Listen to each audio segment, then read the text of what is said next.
So we looked at New Orleans and figured out what were the things that people remember of those locations, and the landmarks, the points of interest, the culture, and we wanted to bring that to our version of it, but we didn't want to be confined to the real lay of the land, and we wanted to be able to bring things that make games exciting. So the thing about making 1968 authentic for New Bordeaux is not just what happened in 1968, but everything that preceded 1968. For example, when you're listening to the radio, you're hearing everything from the 1960s, the 1950s, the 1940s. The same can be said for the architecture of the world as well.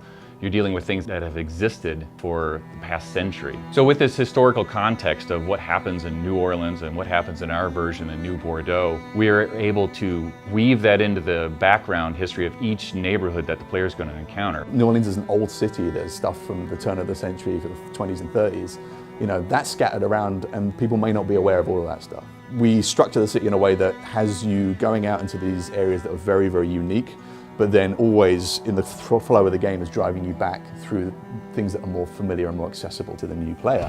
What we're trying to do with the city is present this facade of this is New Bordeaux in 1960s and this is how it feels for the people that live there.